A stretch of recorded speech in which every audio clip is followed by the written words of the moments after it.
Good morning. Now, today's current affairs. Question number 1.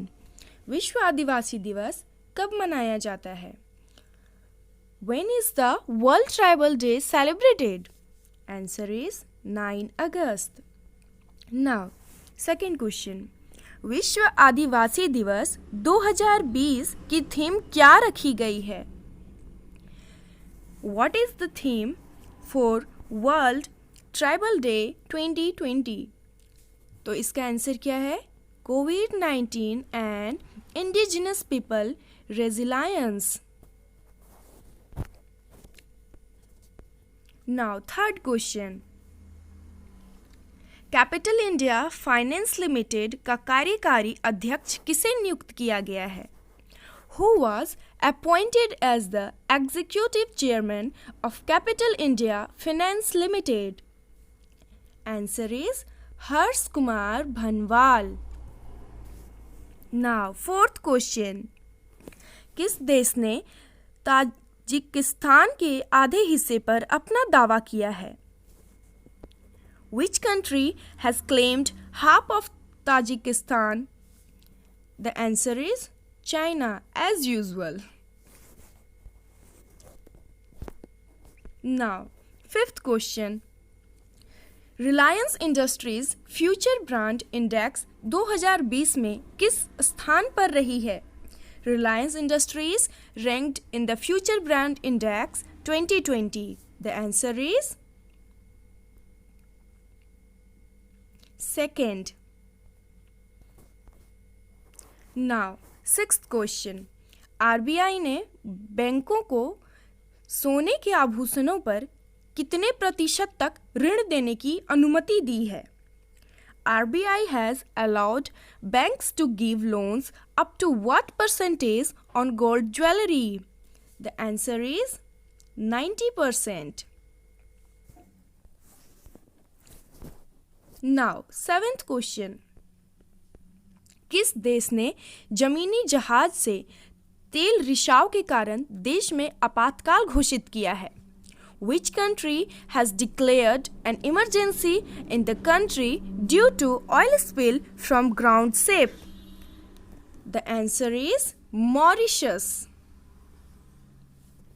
Now, eighth question. Sri Lanka देश की चौथी बार प्रधानमंत्री कौन बनेगा? It is the most important question. Sri Lanka, who will become the Prime Minister of the country for the fourth time? And the answer is Mahindra Rajapakse. Now, ninth question. Sri Lanka ने भारत के किस राज्य में स्थित कुशीनगर हवाई अड्डे पर अपनी पहली उड़ान भेजने की घोषणा की है? Sri Lanka announced to send its first flight to Kushinagar airport in which state of India? The answer is UP, means Uttar Pradesh. Now, 10th question. किस राज्य सरकार ने किसानों के लिए कश्यू इंडिया मोबाइल एप्लीकेशन लॉन्च किया है? The answer is Karnataka. Which state government has launched a Kashyu India mobile application for farmers? Answer is Karnataka. Now, 11th question. किस राज्य में नई औद्योगिक नीति स्थापित करने की घोषणा की? Which state announced the establishment of new industrial policy? The answer is Gujarat. PM Modi ने पीएम किसान योजना की चौथी किस्त के तहत कितने करोड़ रुपए की वित्त पोषण सुविधा शुरू की? तो आंसर क्या है? 1 lakh crore.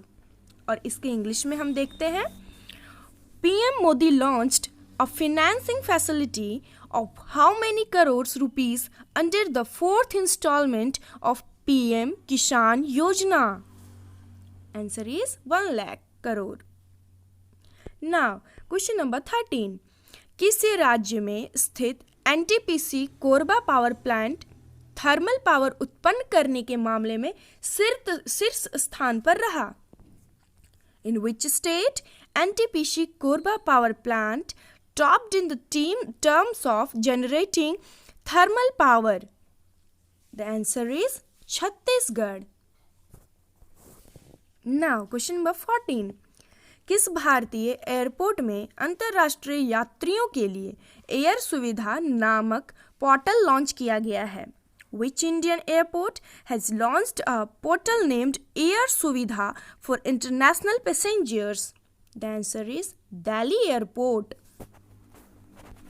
Now, question number 15. किस राज्य में स्थित कोझिकोड इंटरनेशनल एयरपोर्ट पर एयर इंडिया का विमान दुर्घटनाग्रस्त हुआ है? Air India plane crashed at Kozhikode International Airport in which state? The answer is Kerala. Keral. Now, question number 16.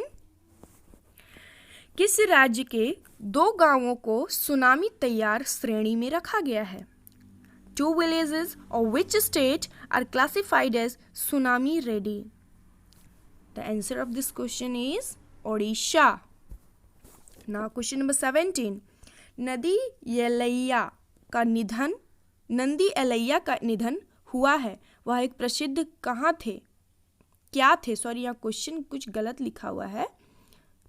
तो नंदी एलैया जो हैं उनका निधन हुआ है, वह एक प्रसिद्ध क्या थे? वो क्या थे? कांग्रेसी नेता थे। Nandi Ellaiah has died where he was famous as a Congress leader. Now, question number 18. PM Modi ने कब से गंदगी मुक्त भारत अभियान लॉन्च किया? When did PM Modi launch the Dirt Free India campaign? Answer is 10 to 15 August. Now, question number 19. किस खेल से संबंधी भारतीय खिलाड़ी मनप्रीत सिंह का कोविड-19 परीक्षण सकारात्मक आया है? Indian player related to which sport Manpreet Singh's COVID-19 test has come positive? The answer is hockey. As we know, Manpreet Singh is related to hockey game. Okay. Now, thanks for watching.